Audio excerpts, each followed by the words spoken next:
everybody. Hey everybody, Happy New Year. We made it to 2021. we made it, and then the bottom fell out. Completely. So today, this year, we have some extremely exciting topics for you guys, some exciting podcasts for you guys, and we're going to get to some nitty gritty. And we're starting it this year with healing in the world, in this world of chaos, because it's a hot mess out here. It's beyond a hot mess, and we have to learn how to keep our cool, keep our composure, and not let this stuff drive us into a crisis. Anymore. Right. It's So we hard. have a special guest for you guys tonight, and I'm going to introduce her because I love her most. We have my mom, Miss Tony. Hi there.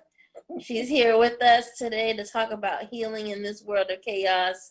We thought we would use her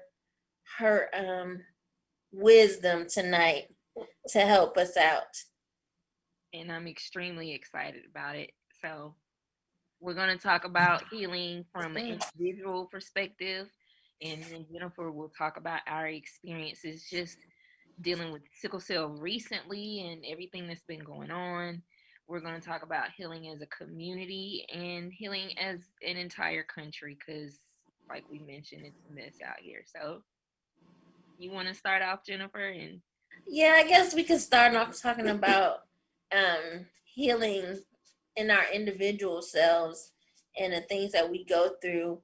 And I especially wanted to hit on the fact that I know the last show I mentioned that I had been hospitalized with COVID, and how that experience is something that I need to heal from, because even after being in there for so long and having to fight with some of the nurses for so long and just being alone for those many days, it's like a traumatic experience, and it's not something that I'm really wanting to go through again.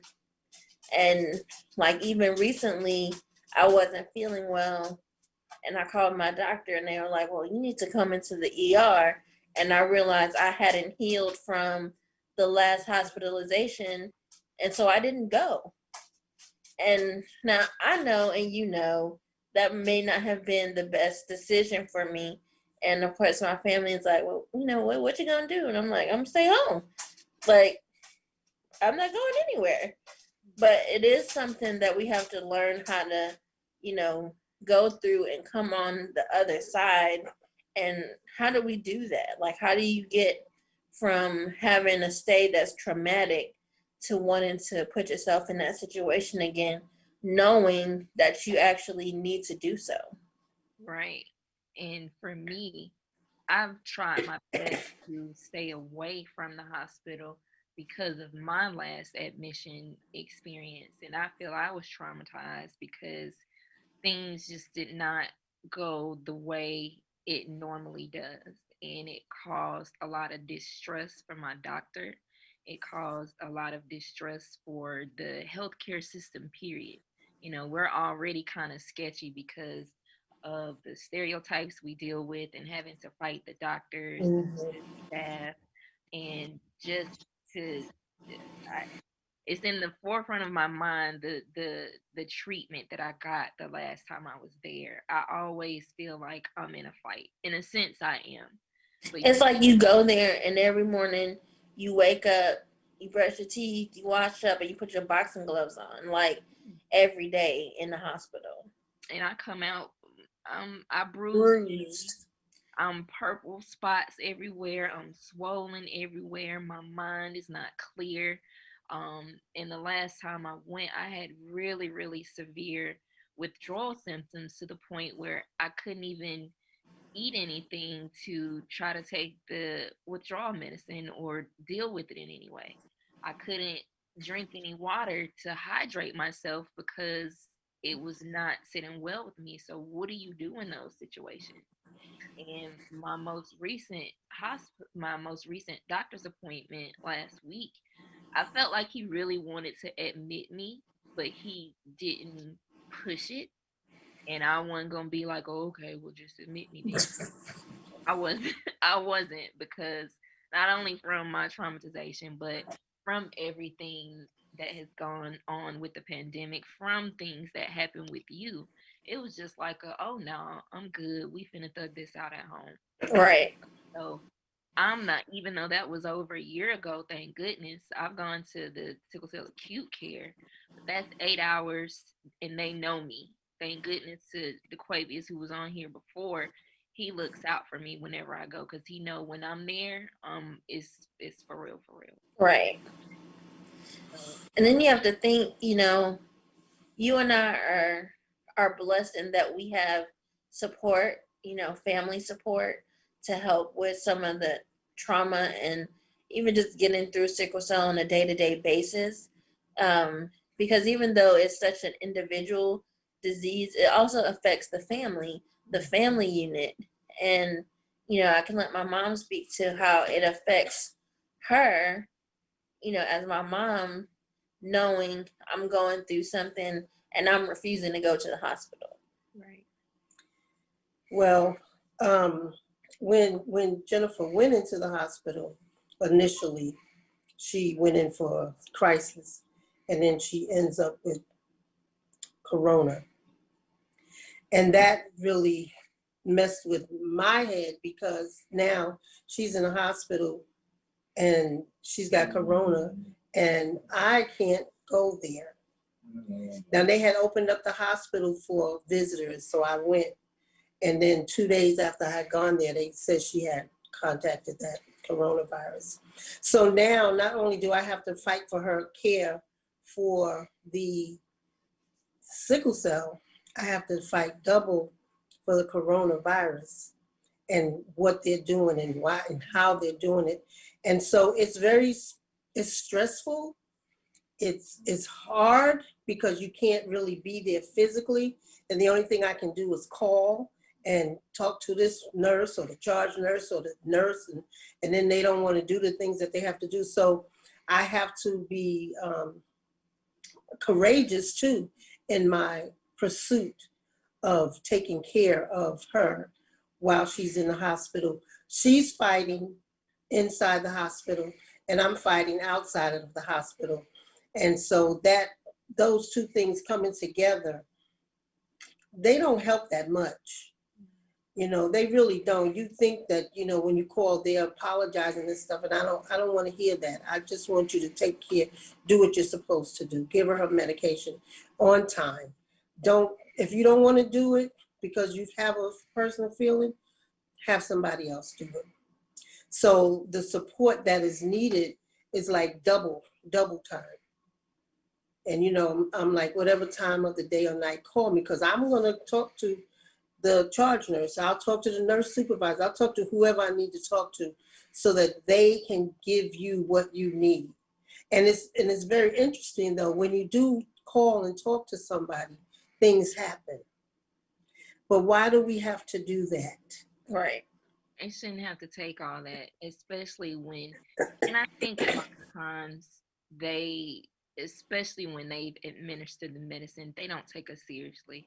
Oh, she has morphine, Dilaudid, whatever in the system. She's not there. She's I, loopy. She don't know what she's right. talking about.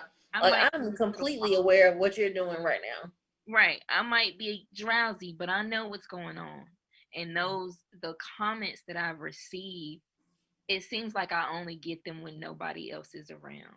Right. And it's like, I really wish I could record or somebody is here with me to listen to what these people are saying to me.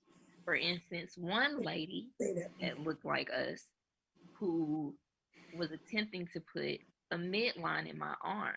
The last time I was admitted, they had to do 3 different midlines in like the first 3 days because it was just not working.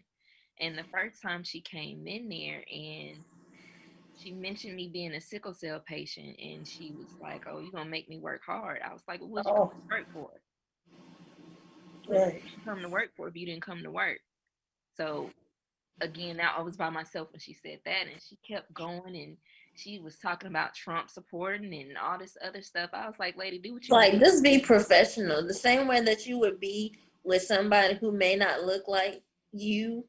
You know, a lot of times I think that when we look like them, they like kind of like, oh, sister girl, you. Yeah. Don't sister girl me. Nurse me.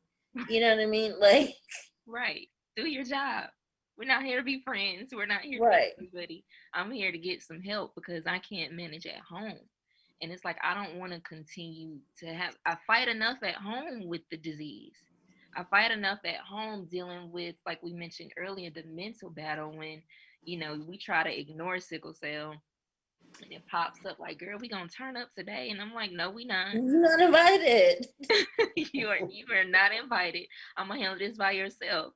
And sickle cell is like, okay, I done told you once we gonna turn up. So it's even that mental battle. And with me, I don't even like to take the medicine. I know given the nature of this disease, I have to take the prescription medicine, but it doesn't make it any better. It's still a fight. So I don't want to go to the hospital and have to fight again. Right. I think that a lot of times they don't realize how much we don't want to take the medication. Right. Like, I guess because some people get, opioids and they're like, oh, you got those good drugs. You got the good drugs. Like, if you have to take these medications in your life, like it's something you have to do, that's not something you want to do. Mm-mm. Like, I don't want to have to do that so that I can go shopping all day with my mother. Right. Like, oh, we going out all day. Let me go ahead and pre-medicate because I know it's raining outside and we going to be out all day getting out the car, getting in the car, going here and there and everywhere. And it also makes you not want to go when you need to go, or right. When you just, you want to go, but then you think about all the things that you have to do to go. Yeah. And it's like, it's too much to have to do. I mean, I think so that's what I said to you. You opt to stay in, you did say that to me. Right. Yeah. It's like, I just fought for a month. I'm not ready to fight again. Yeah. You don't have and then in that same vein, then we wonder why we're losing so many people in our community. Why are we not going to the hospital? Did you think about that? Did you think about the way you guys treat us is traumatic for us? And when we really need to go, we're not going. Right. When they say we deal with PTSD, that is absolute truth because of those conversations. We don't want to deal. When Jennifer was feeling bad just recently after being in the hospital for the month, and she was, telling me what was going on, and I knew she needed to go to the hospital. I even said it. I said, you really need to go to the hospital, but I don't want you. I want you to go, but I don't want you to go because you got COVID in the hospital and you've been being so careful, and you go to the hospital and you get it. Well, thank God she was in the hospital. But if she wasn't in the hospital, she wouldn't have got it. Yeah. But thank God she was there because she was able to get diagnosed very early, like the first day probably. Yeah. And then she was already taking medication. So all of that played a part. But, really, it's like I'm like, I don't really want you to go. But so I say, it's up to you. Yeah. Because that's the only thing that I can do. I wouldn't feel good saying go, and insisting to the point where she go. She probably wouldn't go anyway. But I wouldn't I wouldn't want that to be her reason for going because I'm pushing her to go. So I just kind of let her deal with her body. Yeah. And like you said earlier, about the support system, that I feel in a sense privileged to have all of my family here. And all of them do not understand exactly what I go through. They know when I'm down, and they know when I'm down, my mom is stressed, and we have Devin, and it's a lot. So I'm grateful to be able to call on them.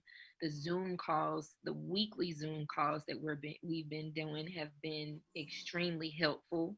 my cousin, he leads us in prayer.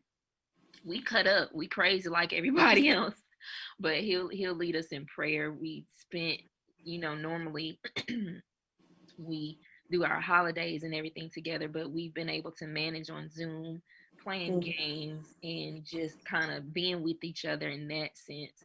So I can say, prior to the pandemic, we were getting together for the holidays and things like that, but the pandemic forced us to communicate with each other weekly, just to check in. A lot of times we be on the call just cutting up, or sometimes just not saying We anything. know how them Robinsons get down.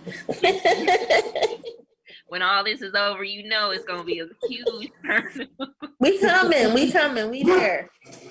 So we're gonna have to book seats. I told everybody it's gonna have to be over the summer so we can be outside.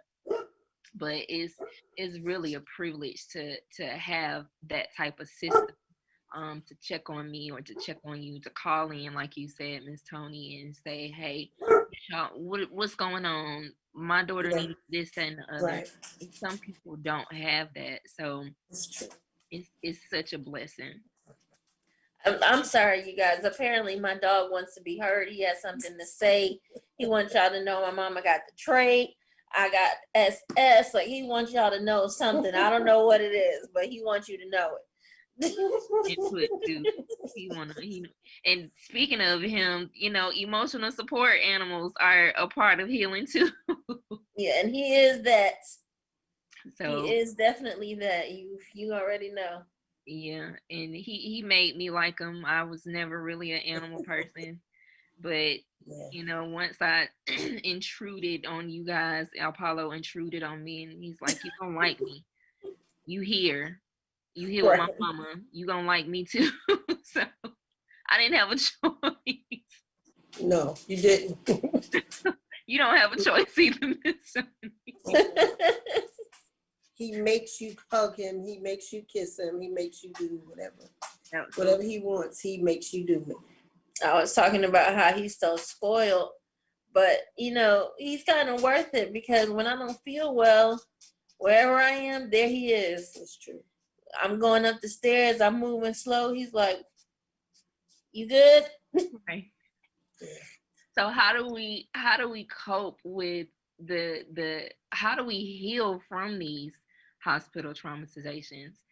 This conversation is more to put it on the forefront, because we're still struggling with how to deal with it ourselves and how to move forward with it ourselves. One thing for me, because I've lost trust in my doctor, is finding a new doctor. And I know that, especially here in the Atlanta area and probably everywhere else, it's a limited amount of doctors who specialize in sickle cell.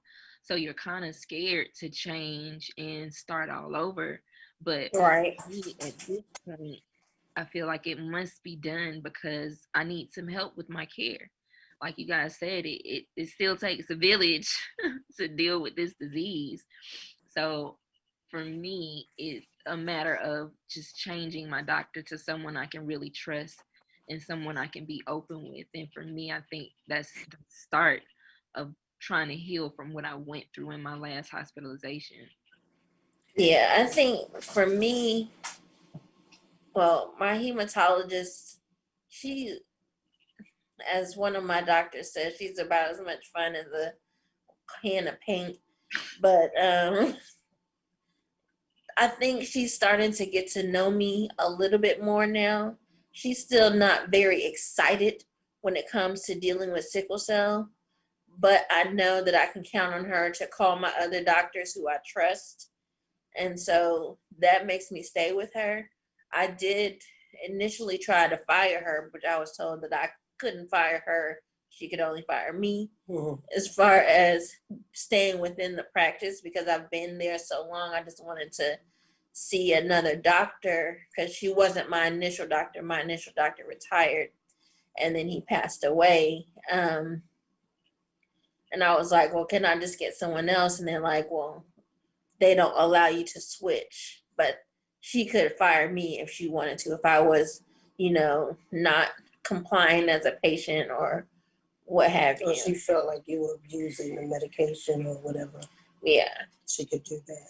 But I think now she's starting to know, that's not my MO. She's starting to kind of understand how I operate a little bit better. But it's taken so long to get here, and it's taken an immense amount of patience on my part and frustration too, because it's like, how long am I gonna have to deal with this lady who I think doesn't care about me? Yeah. Right. And where else am I gonna go? Because all my other specialists are here at this, in this conglomerate of hospital. Yeah.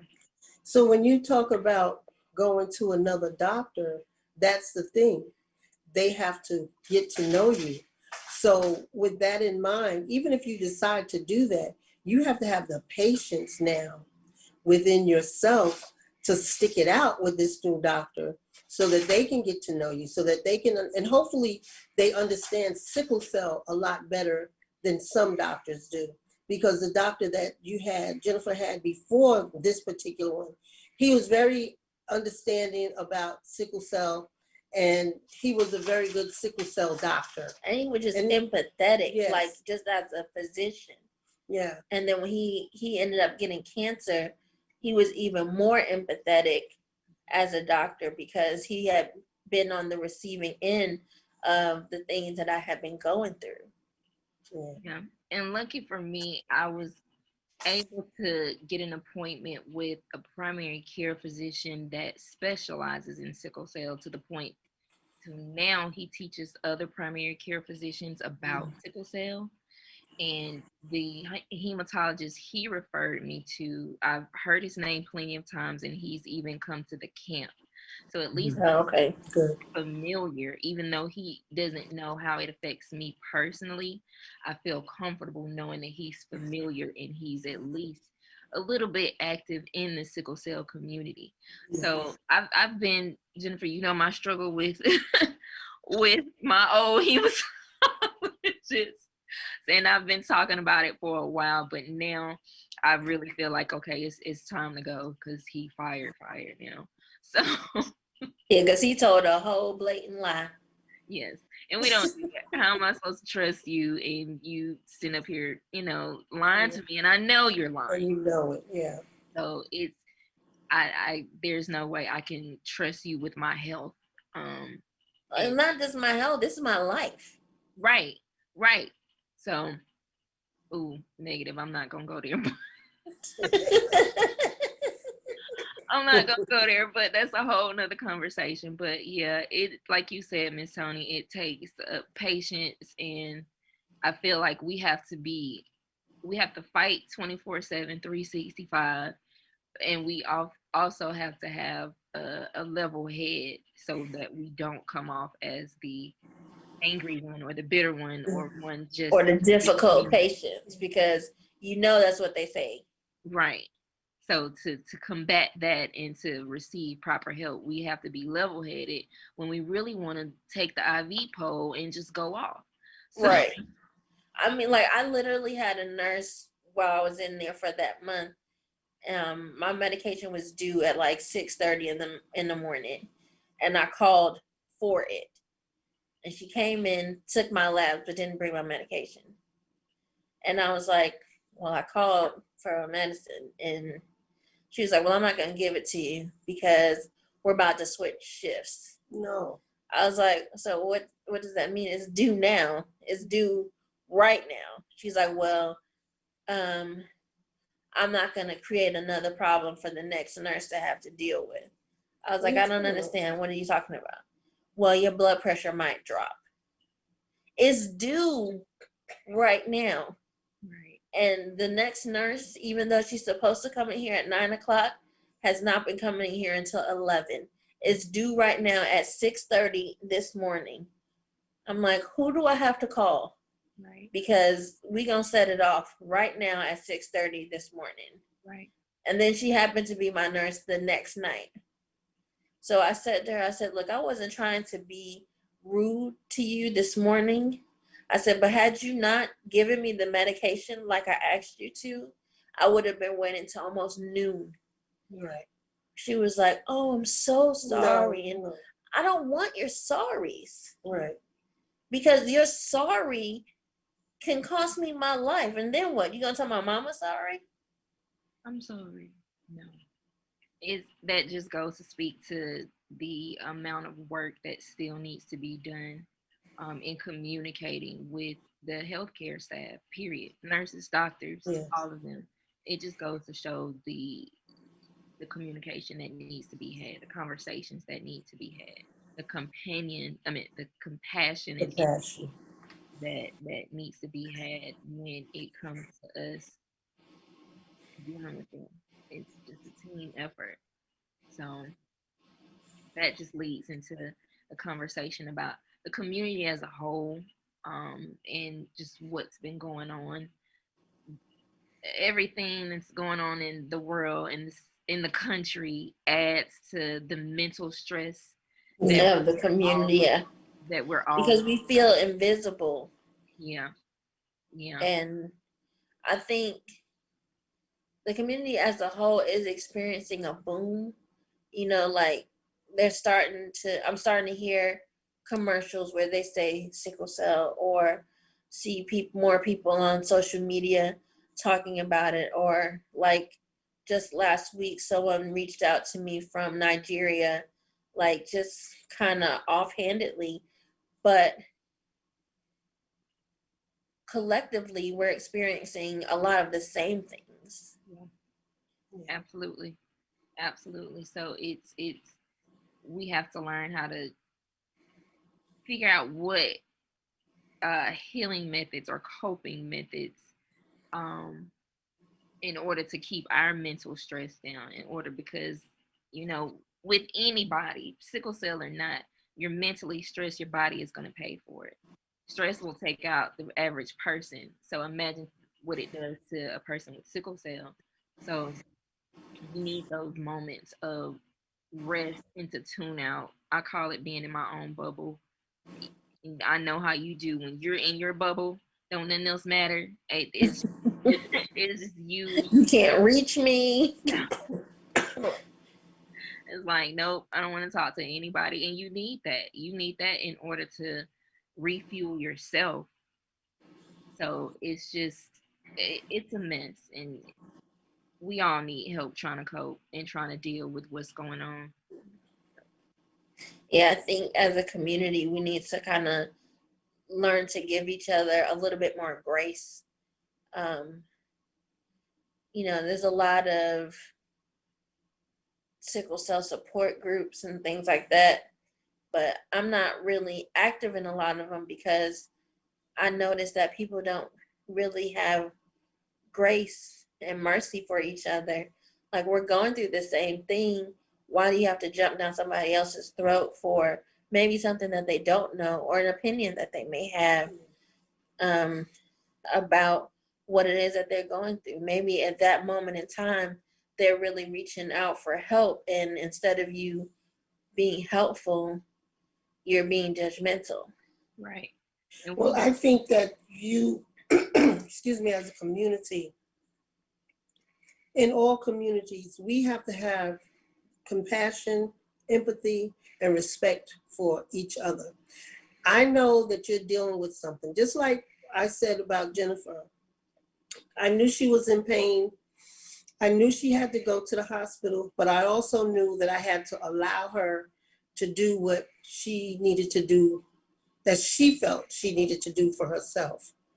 So in this community, that's how we have to support one another, by allowing each other to deal with our illness the way it suits us. I may not agree with the way that you do it, but I'm going to respect it and I'm going to support you.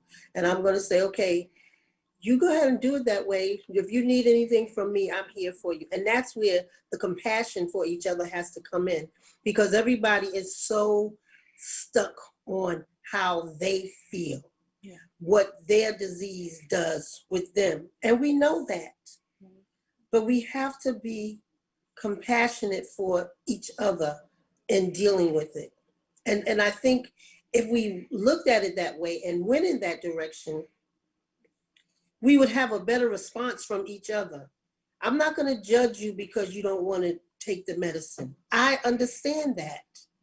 As a person that has sickle cell, I understand that. I'm not going to be mad at you because you don't want to take it. I'm not going to be mad at you if you are taking it. I'm not going to be mad at you if I think that you're taking too much of it and you're dependent upon it. I'm not going to be mad at you because that's what the disease does to you. So we have to respect and honor the choices that are made by the individual that's dealing with their sickle cell disease the way that they feel it's important for them to deal with it. Right. You don't have to agree with it. Just be there when they say, okay, I need a little help. I don't have to say, yeah, you need some help now. When I was trying to tell you the other day, you should do this, that, other, you didn't want to hear, but now all of a sudden you need help. Okay, what do you need? Yeah. Period. Yeah. And we're all on different levels as far as learning about this disease. It's an ongoing thing. I definitely didn't know a lot of the stuff I knew 10 years ago. It's for when I turned 21 going into adult care and being in advocacy. I learned so much more, not just how it affects me, but how it affects other people. It affects us differently. So I can't say, Jennifer, why you taking this? Cause it don't do, Right. that's how it works for you. And you can't do the same things I do because it works differently for everybody. And we have to understand that even some of us in the sickle cell community are still not as knowledgeable as some of us. If they're reaching out for help and answers, and their parents may not know. A lot of our parents learned as we grew up. They're still learning like we're still learning. Yeah. So, like you said, take that judgment away, keep that respect, and be willing to help each other out. Going back to it, it still takes a village. So yeah. And some of these doctors are still learning. yeah, they're still learning. They're gonna always be learning too.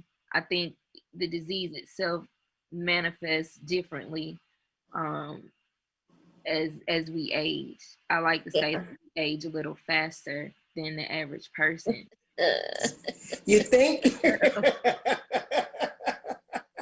We definitely age faster. I may be 37. I might look 27 on the outside, but my body feels like it's 87. I know. I've had hip replacements that supersede. My mama ain't even had hip replacements, and she'll be 70. So I've gone through things health wise that I feel like my elders, hopefully they never have to see, even as they age and whatever. I hope they would never have to see some of the stuff I've had to see due to my health, but I'm geriatric on the inside. Well, let me share this with you guys. When Jennifer was just a baby, and I used to say, well, you're like an old lady. It was something about the way she moved, it was just something. I had no knowledge of, I knew about sickle cell, but I had no knowledge of what sickle cell would do or could do or how to be with sickle cell and all of that kind of stuff. I'm like, you're acting like an old lady. But so now when you speak of the geriatrics, yes, because it does. I was an old 2-year-old. It affects your body in such a way, and it tears down your organs, and it beats you up, and you look so young, but you because your cells die so fast. You look so young, but you're just an old woman inside. Exactly. And, I remember when I had to have my hips replaced, I felt like, of course, I was the youngest person in the orthopedic office, and I felt like people looked at me and my mom like I was there to support. Like you were there for her. Yeah, but she was really there to support me. Yeah. Well, I made sure the doctor who did my hip was specialized in doing hip replacements in young people, because I was like, I'm getting this old behind surgery. Like, I don't want to do this. Right. Right. So it's just, and I feel like for me, if you've been following me on social media, last year I lost like 30 pounds. Even that it may sound small to some people, but that changed my body so drastically. I can't deal with the medicine as strong as I used to take it because it hit me harder. Yeah. Um, Even me changing the way I eat, I can't go back like over the holidays. You guys know how my mom is. She excited. It's the holidays, it's Christmas, and we eating all kind of food. And my body is like, ma'am, you can't do that no more. And it affected my entire being, not just my physical. So it's I think that along with the sickle cell as I'm aging is just craziness to me. We're just gonna continue to find out new things. Like every year is gonna be something different. Yeah, exactly, exactly. I'm just gonna have to roll with the punches You and have be flexible. you have to. Figuratively. Don't hurt yourself trying to do it physically, but but yeah, it's just we've had to adapt and adjust. Just living with this disease is so unpredictable, and life can come at you fast. Like, wait a minute, what's up? So get into the country part of things because last Ooh, take a breath first, because this is heavy. Yeah, close your eyes and meditate a little bit.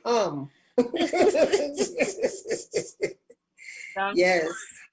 at this point everybody knows the madness that is going on, and like I mentioned, taking that in so much can be just as impactful to our mental health and physical health as anything else. But we have to know what's going on in this world. I'm guilty of secluding to my little bubble, and y'all got it. I'm gonna just take me a break because I can't wrap my mind around the fact that it's just There was stupid. a whole Like all there was a whole riot on Wednesday. like Sometimes though you do have to unplug, because I find myself just watching CNN all day and then be like, wait, I've been watching CNN all day long. And like every 5 minutes I'm like, oh, what? What?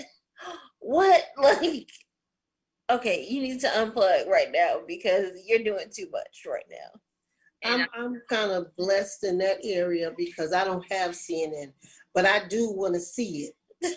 So I'm over here watching it. I'm like, as soon as I walk in the door, I'm like, just Turn on turn CNN CNN. because I want to hear what's going on.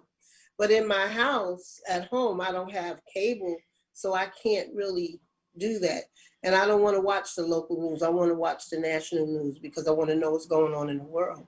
But as we were talking about it, this whole thing with this president and these people rioting at the Capitol and all, and then the powers that be that can control this or fix this are sitting back talking about, oh, I think he's touched the fire, he's touched the stove.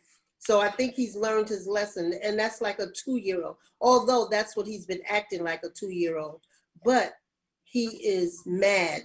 He's like he's bitter. He's mad. He's petulant. You know, he's being a child, and everybody is looking at us like, you know, they looking in our house right now, and our house ain't clean. It's like my mother used to say, when I go out, all the neighbors know I'm not home because we out in the street cutting up, we out acting up where we wouldn't do that if she were there. So there's children, we're children, and we have to be watched, and we have to be, you know, she has to stand over us, which these people have not done that with this man. And it's too little and too late to come back now and be like, you know, now enough is enough. Yeah. Like, we have a week left. Enough was enough so long ago. In the very beginning. Right. Like, you let this thing snowball out of control and just got bigger and bigger and bigger, and then it burst. Right. And it's a lot, and I feel like it's gonna get mildly worse before we get on the other side. Before it gets, it's definitely gonna get worse. I don't know about mildly. It's not gonna be mildly either. because there's been chatter about what's going to go on inauguration day, before inauguration day. You know, we got to take these people seriously. Right. And I don't want to be anywhere but in my home. Right. Right. That's what Chanel was saying to me today. Chanel called and said, my sister, between the 16th and the 21st, where are you going to be talking to me? I'm like, I'm going to be home. Because she tells me I need you in the house because, you know, you don't have CNN and you don't know what's going on. I said, well, I do because I'm at Jen's and I hear it. But there's going to be some stuff that's going to happen all over the country. I mean, they're saying at every capital in all 50 states, they're going to be rioting. And it's going to happen. I believe you. It's going to happen. So we're going to be even more secluded. Yeah. Forget the quarantine. Forget the pandemic whole quarantine thing. We're still going to have to look out for our safety because of the madness and the batshit crazy people. Yeah. And we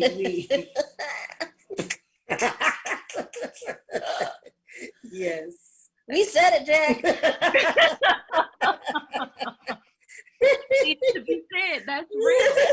That's just. I didn't say it. You did. You said it, Mia. But that's the reality of it. And people have seen and heard a lot worse than that. So oh gosh. How do we cope? And we know what's going on. We see what's going on.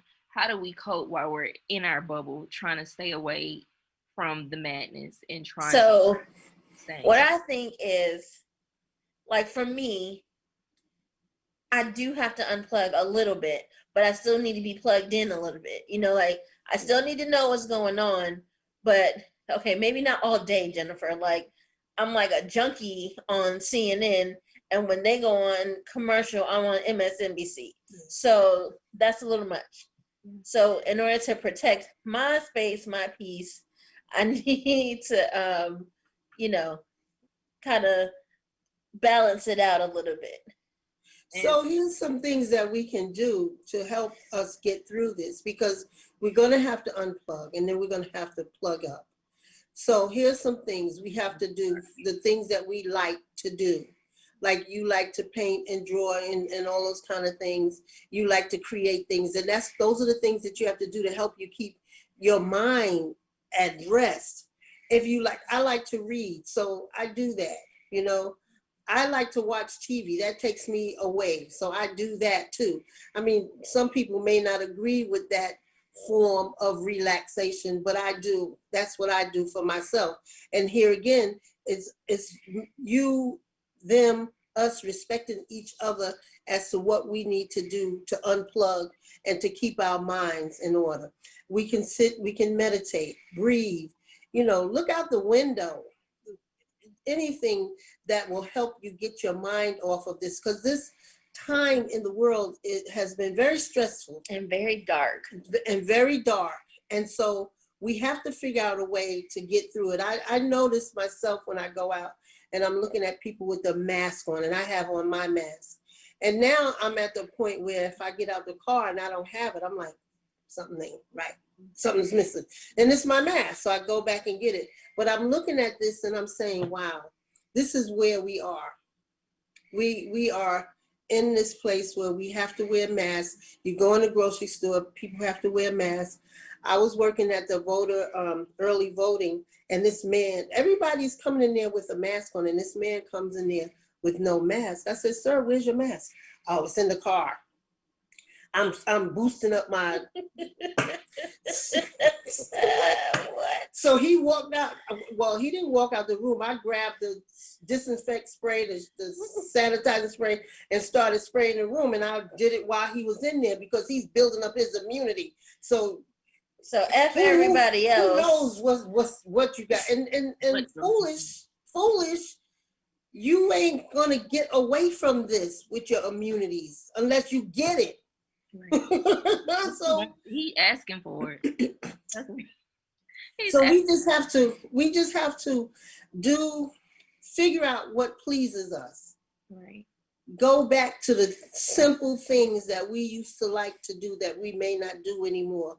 Those things that please us and make us happy and make us feel good and soothe our souls. Drink some tea, read a book, light a candle, you know, Color. yeah, any of those things that make you happy. Those are the things we have to do because this is really, really dark. Yeah. A dark time in the world. And So we definitely have to, just as the craziness has been ramped up, I feel like we have to ramp up on the healing efforts because it's a fight. yes.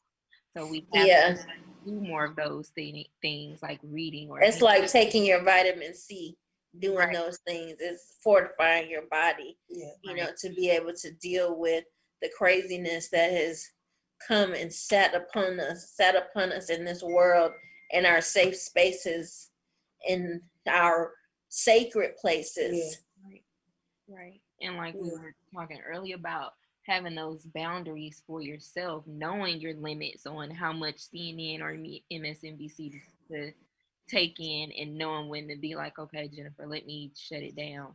Or just even boundaries when you go to the store. Like now I find myself, you're not paying attention to the markers. You're not 6 feet away. I really want to make a sweatshirt that say back up, give me 50 feet or something. But Give me 50 feet. or something. So people, like, it's like they forget. Like, Yeah. we're still in the pandemic. I know you see the markers on the floor. Yeah. This lady was so close to me in the store the other day that she rammed my heel. Come on now. I'm like standing, and I got my back leg stretched out as far as it can go, because now I'm trying to create a boundary for you, because clearly you're not respecting the 6 feet thing, and you're just talking. All I can think of is spit. Like, and I've had COVID, and I'm, okay, you may not get it again. I don't trust what y'all telling me. No. And it's like I find myself creating the boundary in front of me, but then they pull up on me, and it's like, you might cough on my back, and I don't want you. If you cough on my back, I honestly don't know what I may do. So, like, I don't know what's gonna come out of me. Spaz out, okay? Oh my gosh. Straight spaz, because these people are mad, and they don't have any respect for boundaries. They don't have any respect for the standards and the safety precautions and anything else. So it's our responsibility to remind them for ourselves, because when I was working the polls, and these people are funny, some of them, but this lady, she was standing too close to another lady. She said, the lady turned around and said, 6 feet. And but the thing is, when you remind people, I think they, except for the people that come in and say they're building up their immunity, but when you remind people, I think they'll respect that. But we have to open our mouths too and say, right, because people want to be so polite, or like my sister, she'll go all the way around somebody because like they don't have a mask on, or they're standing too close. It's like, no, y'all need to move. Y'all need to give me space. this lady, and just because we're done with the pandemic doesn't mean the pandemic is done with us. Right. This lady in the emergency room, of course, the seats are separated, but I could still hear her on the phone, and she needed an ink pen. And I'm in my phone doing whatever, and she comes up to me and taps me on my shoulder. Look at my face. And I gave her that same face. Like, you could have just said, "Excuse me, ma'am, and what make you think I'm finna let you borrow my ink pen or anything I have?" That's a gift now. Right. I was like, I have a pocketbook full of pens. She was like, "Do you have an ink pen?" "No, I don't have nothing for you." Especially not with you walking and touching me. Yeah. it's made me more anxious because I feel like cooties is everywhere. That's what I Right. think. It's just everywhere. Everybody has it. I don't want to touch nobody. I don't want to go anywhere. I'm Lysoling and disinfecting everything because the And cooties. you go more places than I go. Yeah. Because you went somewhere and I was like, for real though? Okay. Respect, girl. Respect. Because we still to an extent we gotta know where to go, and I don't know how I No, did. man, you went to Jeju. You went to Jeju. As of last week, I'm still COVID negative, so thank you, God. She went to Jeju. I did, because sometimes I need a break. Well, But I kept my boundaries. No, you stay over there. I was like, go ahead, girl. Go ahead. See you when you get back. No. Because you taking your clothes off too.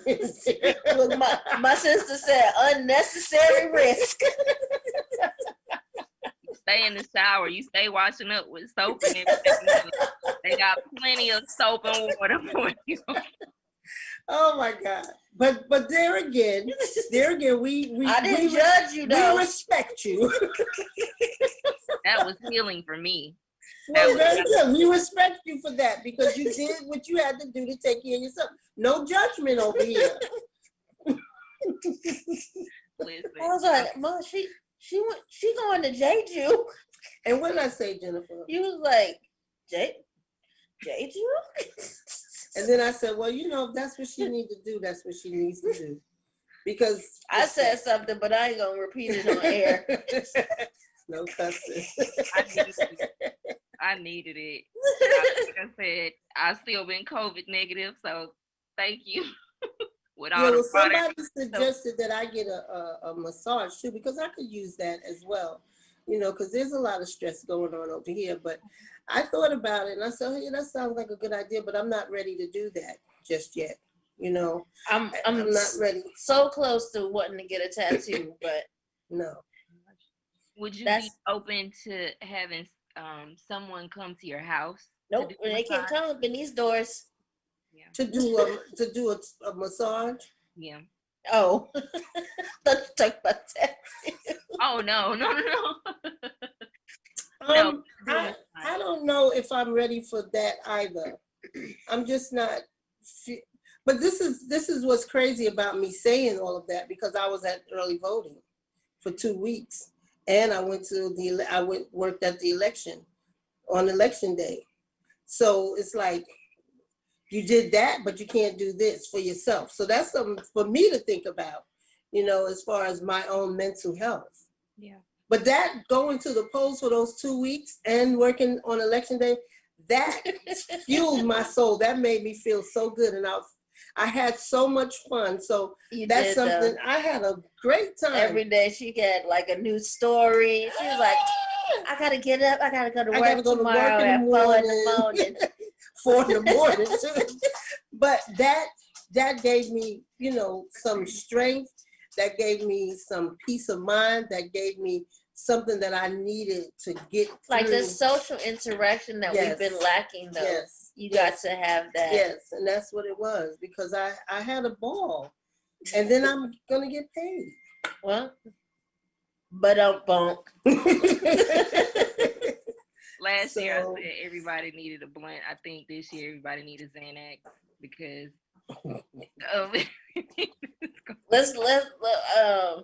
I think Dr. Hod would say we all need blunts. Absolutely. He passed it out to everybody. You be passing it out like Trump was passing out the paper towels in Puerto Rico. He wasn't passing them out. He was throwing them at people. Don't throw mine. Yeah. But yeah, I think this is a needed conversation that we had today, and I hope that people really take a lot of what we said and implement it into their own lives, and just figure out something for themselves as we move forward. Yeah, definitely. Whatever brings you peace and happiness, do that. Right. Yes. And we've had a lot of laughs today, but we do need to thank our sponsors. Right. So we want to thank Apex Museum and Mr. Dan Moore. Um, of course, it is still closed right now. However, once we up and popping, it's gonna be on and popping. We appreciate Mr. Moore so much. More than words can ever say. Right. We want to thank Mrs. Tanya Robinson with Kids Stop Daycare and Learning Center. Even in the pandemic, she's still helping the kids with virtual learning and taking care of the babies. We did an exciting Christmas Zoom thing, which was so sweet. Um, and we want to thank the Black Professional Network. We're so ready to rock with them again. Hopefully 2021 will bring us some better times with them. I'm ready, but not ready to get on somebody plane and go somewhere. Truth. Not yet. And some upcoming things that's going on in the sickle cell community. We are both hyped up about this Escape retreat that we've been there since they first started. Yes, it's virtual this year. It's a little unfortunate, but I'm glad to be able to have the opportunity to see that particular tribe again and just kind of be in that moment. So I know that is with the Mark Thomas Foundation in Houston, is it? Yeah, Houston. Okay. Mark Thomas Sickle Cell Foundation in Houston. That's February 5th through 7th. If that sounds interesting to you, please follow us on our social media, Sickle Cell Awareness 365 or SCA 365, to continue to get information about that and register. And if you are between the ages of 13 and 18, as well as a parent of someone with sickle cell, the next Ready Set Transition meeting is January 23rd. And we're going to be talking about goals and setting health goals and all types of goals, education goals, and everything. So, again, stay tuned to our social media to see. We're going to be having a drawing coming up for Black History Month. We think someone could win a wellness gift pack. So keep tuning in on how you can win. It'll be at the end of February. Yes. So we'll definitely have more details on our next podcast as well as our social media. So go like, follow, share, all that good stuff. It's been real, guys. And thank you, Miss Tony. Thank you so much, guys. Tony. That's my bonus song, y'all. Yeah. Thank you for inviting me. I had a great time. Awesome. So, all right, we outie. We outie.